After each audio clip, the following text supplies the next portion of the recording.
पहले thank you so much guys for coming. I think हम लोग एक introduction ले लेते हैं with what you guys are studying.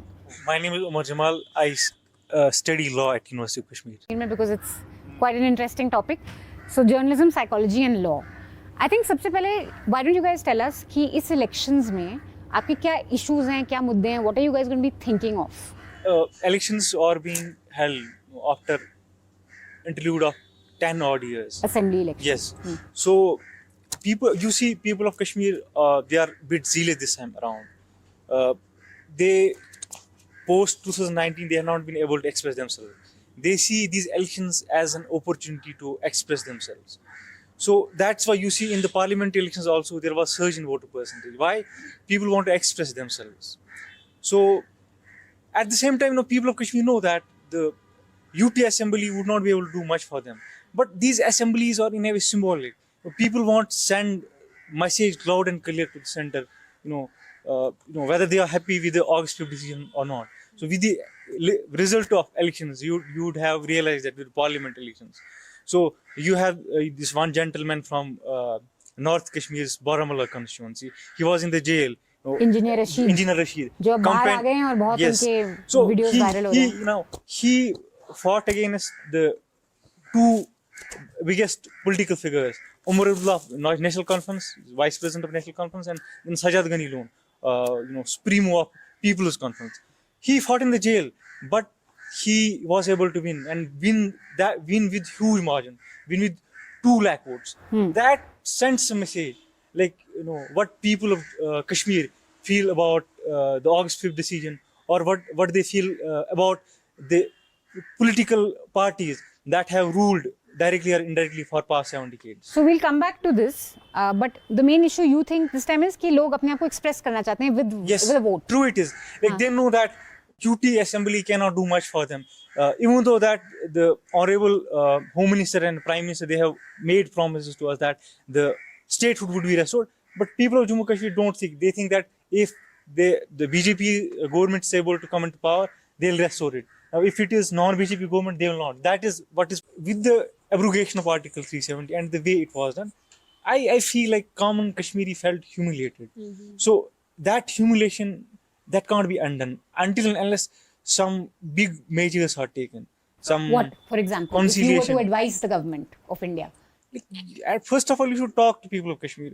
No, the people in the power say that we want to talk to the youth of Jammu and Kashmir. We would not talk to the political dynasties. I may have hundreds of differences with the Abdullahs and Muftis, but at the end of the day, people chose them to be our representatives. Or tomorrow they might vote Engineer Rashid to be power. So if people chose someone to be their representatives, at the end of the day, the students are supposed, the youth are supposed to study in the schools, study in the universities. Talking to the center is not our job. It's our job of our leaders. So first and foremost, I would tell them that you should restart dialogue with the elected representatives and all. That's a very important point, that people have chosen whatever issues you may have with Abdullahs or Muftis or both the legacy parties here, but people have chosen them. And if you put them in house arrest, if you stop talking to them, it means you don't want to talk to people of Kashmir. Yes. That's the message that you guys got from that abrogation. Yesterday tweeted ki separatist, rank separatist. Mixed kind of reaction about this. This narrative is not going, below the thought of common people. It is paradoxical for NEC or PD to talk about Engineer Rashid being BJP's agent, because you see, in Ummar Abdullah, he had been Deputy Foreign Minister in NDA government. So people of Kashmir would tell him that you are then the biggest agent. And then talk about the PDP. They were in coalition with the BJP in 2014. So it doesn't go down the thought of people. And at the same time, they see that all the political, all the politicians post abrogation of Article 370, they were put under house arrest or they were put in SKICC. And then you see that how they were treated. As per Hindu report, more than 3 crore 50 lakh rupees were spent on them. And he was sent to, jail. So this narrative is not fitting. So you're saying the dynasty, legacy parties were sent in comfortable Yes, jails yes, and money and- was spent on them. and he was sent to Indian Tihar. embassy was sent to Tihar. And Kashmiris have I'd comment on his point that Sympathy vote. yes, sympathy vote. See, when he fought in, he has been two-time MLA from Langate, firstly. Secondly, when he fought in 2019, he got more than 1 lakh votes, 1 lakh 2,000 votes against Akbar Loon of National Conference. So back in 2019, he was not in jail. His kids were not telling our father is going to be sent to gallows, he's going to be hanged, so vote for him. No. At that time also, he got 1 lakh 2,000 votes. If these are sympathy voters, what those votes were? Firstly. Secondly, you are telling that, his brother is contesting elections. Why? He's in jail. He was in jail. So he was locked up. Till yesterday, nobody was sure that would he come out or not. Obviously, someone has to contest from his seat. Secondly, we're not against, sons or relatives of political leaders contesting elections. But why lies the problem? See, problem lies here. Sheikh Saab he was the first prime minister, then the chief minister of Jammu and Kashmir. Then his son becomes chief minister. Then his grandson becomes chief minister. And now now they are extending their rule to Generation Z in form of Zamir and Zahir. No, I have all due respect for these political figures. But the thing is that problem is here कि एक chief minister का बेटा ही chief minister बनेगा. Same goes with the PDP. When Mufti Saab died, there were many senior leaders in the party, and that became one of the main reasons why the party broke up. Because you are disrespecting leader. There were colleagues of Mufti Saab. You had Muzaffar Beg. You had many senior politicians. Those who were far better than Mahbub Mufti in their stature, experience, and all that. But you are bringing and imposing Mahbub Mufti to be chief minister of Jammu and Kashmir. This is where lies the problem. I don't have any problem Mahbub Mufti contesting elections, but they are not entitled to be the top post. so first of all, what led to rigging of elections. So you have this national conference telling center that this is very much important. Like, we should take note of it. They were trying to tell the center. Say, if MUF will come to power, they are the Pakistanis. They'll hijack everything, and Kashmir would be lost. In a democracy, you have to let those rule who people chose themselves. I believe that had not they orchestrated rigging in 1987, things would have been entirely different. And we are presently at present juncture of time, we are I fear that 1987 might not be rewinded.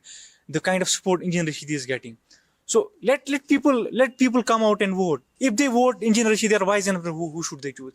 See, when Ummar Abdullah lost his elections in parliamentary elections 2024, he is tweeting excerpts from an article written in Indian Express that Engineer's win would lead to separatism and secessionism. It is win of radical Islamists. So what message he was trying to give to center? He was trying to alarm the center. See, he's a pro-separatist person. So he's he should be kept in jail only. No, that is not how you do politics. You have to gracefully deal with the rivals. You are labeling every second person who is coming to fight elections as BJP students. That is not how you contest elections. You have been telling these Jamaat from 1987, do come participate in electoral politics. Come participate in electoral politics. Now, when they have chose to, why are you trying to? उनको लग रहा है कि उनके हिस्से में कई सारे हिस्सेदार आ जाएंगे तो उनका हिस्सा छोटा हो जाएगा, ऐसा हो सकता है। पर मुझे एक चीज़, आपने 87 का जिक्र किया, तो आप सब लोग चूँकि फर्स्ट टाइम वोटर हैं, एक चीज़ मैं समझना चाह रहा हूँ, 87 में एक तो रिग्ड इलेक्शन एक बहुत बड़ा रीज़न बताया जाता है कि जिसकी वजह से सारा उठापटक यहाँ शुरू हो गया। That was not the only reason, but that was one of the main. पर ये कोई एक बहुत शॉर्ट में मैं जानना चाह रहा हूँ कि बहुत सारी जगह पे इलेक्शन रिग्ड होते हैं, हमने देखा है यूपी से लेके बिहार से लेके, मतलब there was lots of violence, battle, ये सब होता है। पर उसका एक ये रीज़न हो सकता है कहीं लेजिटिमेट रीज़न कि उसकी वजह से आर्म्ड स्ट्रगल शुरू हो जाए, उसकी वजह से हथियार लोग उठा लें, क्योंकि वो सारे लोग जो इलेक्शन लड़ रहे थे 87 में, उन लोगों ने हथियार जाके उठा ले। ये मतलब इसको लेजिटिमाइज करना, to be very honest, violence is not justified. कोई भी reason हो, no, violence can't be justified. Number first. Number second, 1987 rigging तो होती है बाकी states में भी होगी, that was mass rigging. देखिए electoral politics है, that is the way you express yourself. जब आप you are muzzling people's avenues कि आप express कर सकते हो, obviously what they would take resort to violence. आप देखिए, आप you are telling the people you are coming to electoral politics, people are voting for people have voted for MUF, so आप लोगों को यहीं से बोल रहे हो कि आपको नहीं करना है, आप you have reserved this right for Abdullahs. So only they can. Right. Let's talk about the media now. I think Kashmir is always in headlines. Lots of debates. Nothing matters to me. So I believe that mainstream media of India is doing most disservice to the nation. They are burying grave for Indian interest in Kashmir. Why I'm saying so is that their negative portrayal of Kashmiris, that is not how you integrate people. By negatively portraying Kashmir, you are actually alienating them. Not only about the Kashmiris, if you negatively portray Indian Muslims, that affects us. You see the real issues, nobody talks about them. Talk about the parliamentary elections. I see only one journalist among the hundreds and hundreds of mainstream journalists who talked about the representation of Muslims in parliament, Rajiv Sardesai. I literally saw people rejoicing. They were saying at least someone is talking about them. So nobody is. The more you negatively portray Kashmiris, the stereotyping you do about them, the more you are alienating people. What is the biggest stereotype you think you find in mainstream media? You portray karna ki every Kashmiri is they love violence, ko maza aata hai. Yeah, see Exodus. Exodus of Kashmiri Pandits. Exodus of Kashmiri Pandits. See how they negatively portray it in media. Talk about the Kashmir Files movie. But that was a negative thing that Yes, happened. So we have to talk about it openly. We accept it. But then talking, every common Kashmiri, they orchestrated the Exodus. The common Kashmiris feel that had not the center through the then governor Jagmohan Sinha allowed it to happen, the Exodus would not have happened. We believe that state is partially responsible for it, even though non-state actors also played a role, and we condemn it. We condemn what was done to Kashmiri Pandits, and we feel for them. We feel them, they should be rehabilitated, and we request the current dispensation, the BJP government, that you have been in power for almost more than 10 years now. What did you do for the rehabilitation of Kashmiri Pandits? Go and talk to the Sanjay Tikku of Kashmir Pandit Sangharsh Samiti. He said that the center is not sincere about rehabilitating Kashmiri Pandits. Why don't you talk about them? So if you were the well-wishers of true Kashmiri Pandits, then you would have rehabilitated them. You have taken, at least made a try. You have not even made a start for rehabilitation of Kashmiri Pandits. So you are portraying every Kashmiri was responsible for exodus of Kashmiri Pandits. That hurts people of Jammu and Kashmir. That alienates them. Kashmir Files देखी आपने? No, I didn't. अच्छा, किसी ने देखी यहाँ पे? चला जाए, खत्म हो चुका है. सेपरेटिज्म किसी तरह से एग्जिस्ट करता है या उसके लिए किसी तरह का सपोर्ट आप लोग पाते हैं अपने लोगों के बीच में? I don't really know. Nobody is expressing himself. So I don't know what lies there in the hearts of people. I was hearing People's Conference president yesterday. He said that the sentiment is there. It's just that they have gone underground. So if you ask some Kashmiri, what are your views about separatism? You're talking about Sajad Loan. Yes, Sajad Loan. Yes. So I don't know. I don't know what is there inside the hearts of people, but at least they are not expressing it. That's what I would say. Now, at least one thing we hear about Kashmir after abrogation is that schools and colleges have run without any breaks. So earlier there would be unrest, schools would shut down, universities would shut down, there would be curfews. Normal life has gone on seamlessly in Kashmir since the abrogation. So curfews nahi hai, restrictions, matlab in the sense shutdowns nahi ho rahe. And the abiding image jo Kashmir ki thi of stone pelters, that would be always headlines. That has stopped. What do you have to say about that? Do you see that at least as some positive that has come out? But at what cost? Same. At what cost? There was complete blackout for almost 6-7 months. No internet. Nobody could out. There was curfew for many weeks. So after that, obviously, people of Jammu and Kashmir, they realized that they shouldn't express themselves. And then you see that there has been no stone pelting, street violence and all that. But you have to see that is this enduring? Like how long will this go? until and unless you are not able to integrate people of Jammu and Kashmir in true sense, यहाँ peace आने वाला नहीं है. You have to integrate people of Jammu and Kashmir. आप हम कदगने लगा सकते हैं, आप suppress कर सकते हैं, लेकिन that is not long lasting. मेरा ये कहना है कि you should talk to people, try to integrate them. ऐसे नहीं होता है. If you really want peace in Kashmir, then you should start dialogue. अगर यहाँ मिल रहा है तो उससे दिक्कत क्या हो सकती है? मतलब आप ही के लोग हैं, उनको भी रिप्रेजेंटेशन स्टेट में मिलना चाहिए. See, the thing is that we're not against the concept of reservation per se. Yeah. That is what has been provided in the constitution. But there has to be a balance between affirmative action and merit.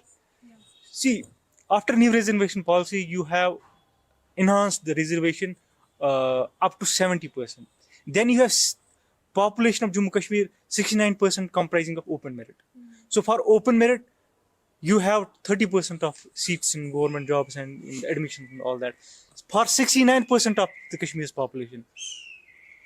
So there is not balance between the affirmative action and